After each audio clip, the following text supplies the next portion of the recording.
which means it was. Day 2, he separates the water. Day 3, reaches the water, pulls out dry. Out of the dry land grows plants. That's right, okay? All kinds of plants, amazing stuff. And he says it was, which means it was. Very good, okay. So day number 4, have we had the sun yet? No, but is there light? Who's providing the light? God is. Jesus is providing that light. He said in John chapter 1, John wrote that he is the light, in him was the life and light of all men. Jesus said in John chapter 8, I am the light, and therefore the life of, so who's the source of life? Yeah, is it the Son? No, it's the Son of God. That is the source of life because he is the creator, as Colossians 1 says, okay? So let's get the sun now, okay? Day number 4 says God created the 2 great lights, the greater light to govern the day. What's that? The sun. And the lesser light to govern the night, which is the moon. The sun is absolutely remarkable. It is amazing. We could spend 30 minutes talking about the sun very easily. It's not too big. It's not too small. It's not too hot. It's not too cold. It's not too bright. It's not too dim. All of those things are important. If it was any bigger, its gravitational effect would be stronger on us. It would tidal lock us. It would lock our planet in position so it wouldn't rotate. So what would happen to the one side always facing the sun? It would burn up. What would happen to the side away? That's right, it would freeze, okay? It's not because it's just right, right size, right distance. What if it was hotter? What if it was colder? You know what would happen. What if it was brighter or dimmer? What would that do? It would totally mess up photosynthesis. Who knows what photosynthesis is? What's photosynthesis?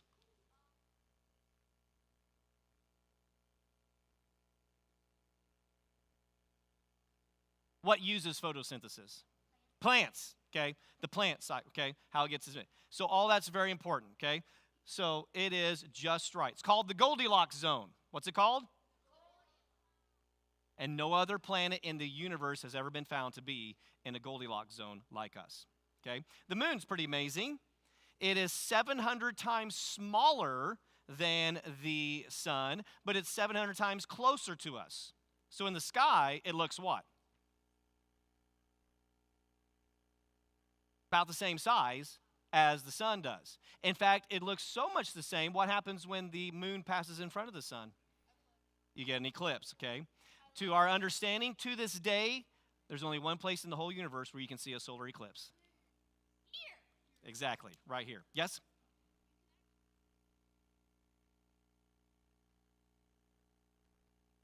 Oh, that's right. It's pretty good distance, but you know what? It is just right where it's at because it is really big compared to our planet. It's really big according to its size to us, okay? See that planet there? If that was Jupiter, Jupiter's moons are really small in it. But if that big blue ball is us, look how big the moon is compared to us.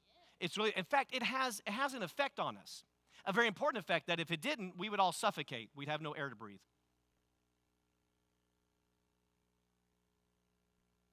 How in the world does the moon affect our air?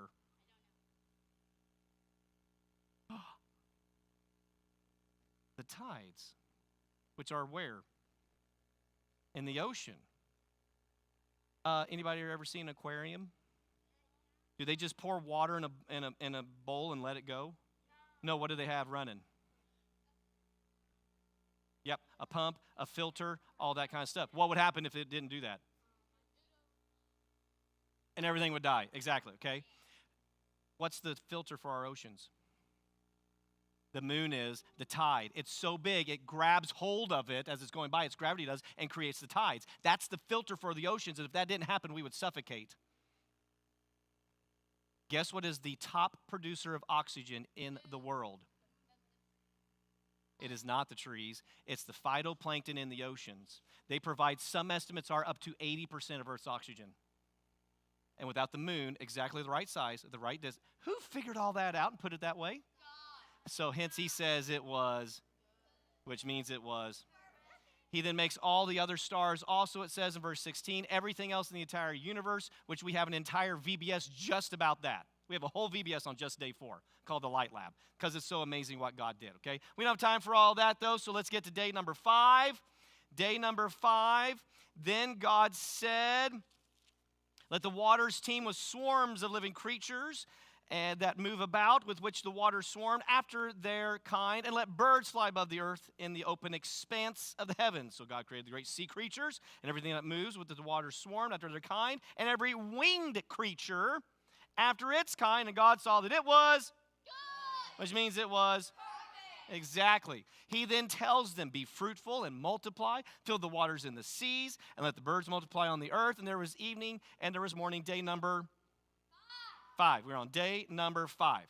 So here's the thing. Anything in the water and anything with a wing.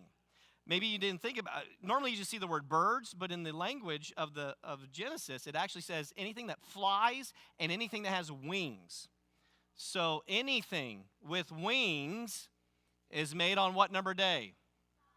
5. Exactly, okay? So this is where we find out when some of these certain things were created, okay? So things in the water like whales, dolphins.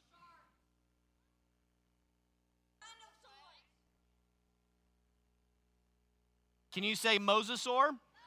Mosasaurs, okay? This particular kind is a Tylosaurus that you see right here. It's the biggest one ever found.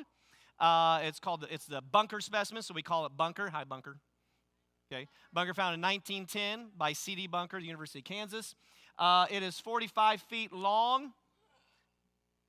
You have the whole skeleton. What number day was its kind made? The mosasaur kind? 5, because it lives in the ocean. That's right. Over there is an ichthyosaur called a Stenopterygius. Their eyeballs are the largest eyeballs pretty much of any animal that ever lived on planet Earth. Pretty cool. All right. Because it lives in the water, it's got flippers. What number day? 5. Exactly. Shark, such as Megalodon. 60-foot great white shark, bigger than a school bus. This is a reproduction. If it was real, it'd be worth thousands of dollars, and I wouldn't allow you to touch it. But because this is a reproduction of an actual one, though, it was made directly from it, I can let you pass it around, and you can touch it, okay? So you can see what it would actually be like. What number day would the shark kinds have been made? 5, exactly. Flying creatures and things with wings, what number day? 5, exactly. Even if they don't fly, but they still got wings. Isn't it cute? Yeah, so cute. There's what number day? 5, exactly. So pterosaurs. Everybody say pterodactyl. Everybody point and say, not a pterodactyl. There you go. All right. Pterodactyls only have a wingspan of about 3 to 5 feet. These guys are 11 foot, the small one, to 24 foot is the largest specimen ever found, which is what that one is right there. Okay? So what number day would their kind have been made? 5, because they got wings. Do you have to be a bird to have wings? Name me something that has wings that's not a bird. A chicken is a bird. 100% bird. Okay. All of my chickens fly. I have to keep clipping their wings. Yeah. Pterodactyl, because it's a reptile. Very good. Name me something else. A what? Butterflies. They got wings. They're not birds. Bugs that have wings, yes? Dragonfly. What? Ladybugs. There's a mammal. There's a mammal that flies. Bats, exactly. Okay, they're not birds, they're mammals. Okay, what number day would all of those have been made? 5, exactly. Okay, moving on. Day number 6. Here we go. We got to go fast here. Okay, day number 6. Here we go, verse 24. Then God said, let the earth bring forth living creatures after the kind. So things on the land. Cattle, creeping things, beasts of the earth after the kind, and it was so. God made the beasts of the earth after the kind, cattle after the kind, creeping things after their kind, and God saw that it was, which means they were perfect. Exactly, okay? So anything that lives on land. Anything that lives on land. So the cat kind. Yeah, you say all right now, but if you came across this kitty cat, that's a 600-pound kitty cat. What number day was its kind made? 6, day 6, okay? So maybe you're more in this camp, dog kind, okay? What number day?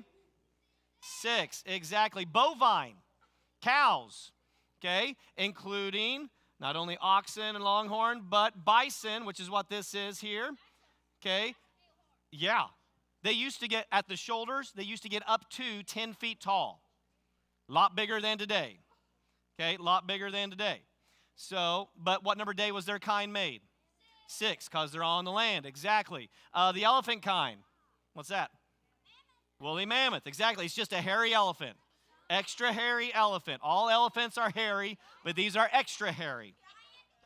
And what number day were they made? Day 6, exactly. And some land reptiles.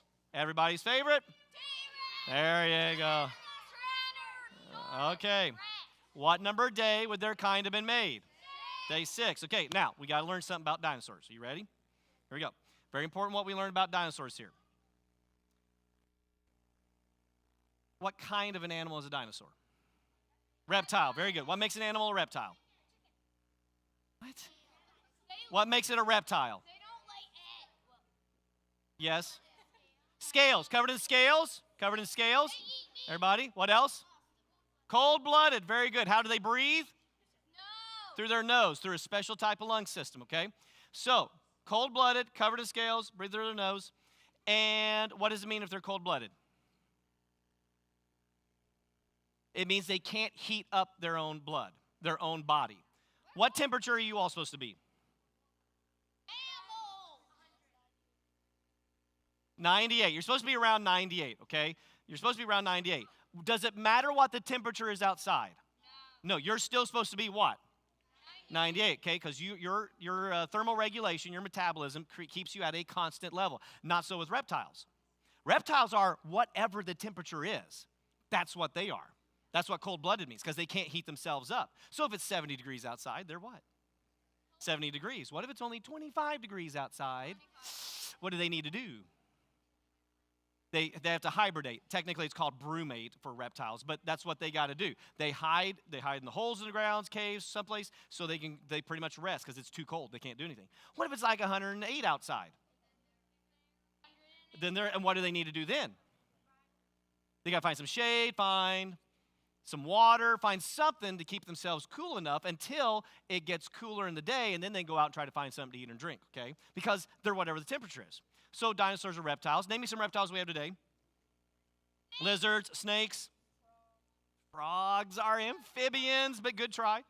What? Crocodiles. Okay, wait a minute. Hold it a second. Alligator. Hold on. Crocodile's a reptile. T-Rex is a reptile. Is a crocodile a dinosaur? No, it's not. So what makes it? Look, okay, Edmontosaurus, that's a dinosaur. Velociraptor, dinosaur, that's a Dromaeosaurus. T-Rex, dinosaur. Triceratops, those look totally different from each other, yet they're dinosaurs, but a crocodile's not. Why? This is fresh. Why? Here's why. Everybody stand up. Where's my man? Thank you. There's my megalodon too. Thank you very much.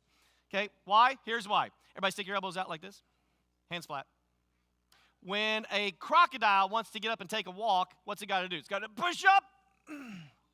And then, because his elbows are sticking straight out, he has to take a step by twist. And then twist. And then twist. And then he gets there and he goes plop right back down on his belly. Okay? Because he's tired after that. Tell me, is that how a dinosaur walks? Why not? Everybody make a big circle. Take the circle like you're putting your seatbelt on and put it right here on your hip. Click. Right there.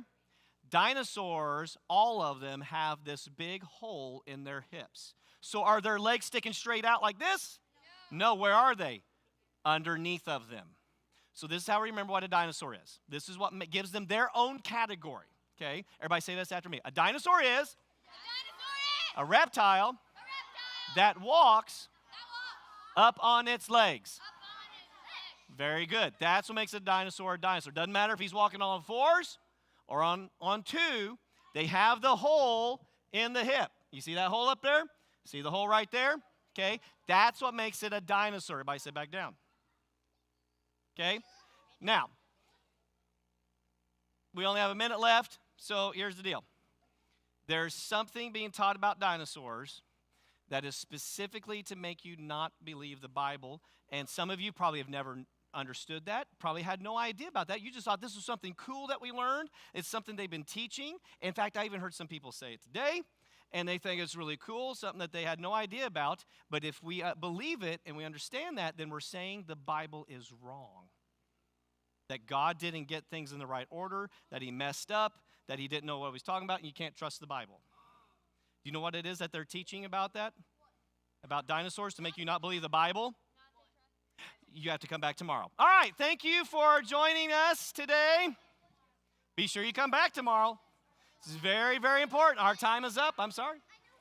You have to come back tomorrow. It's very important, okay? If you're not coming back tomorrow, you can come ask me. And it's very important, okay? If you're not coming back tomorrow, you can come ask me afterwards.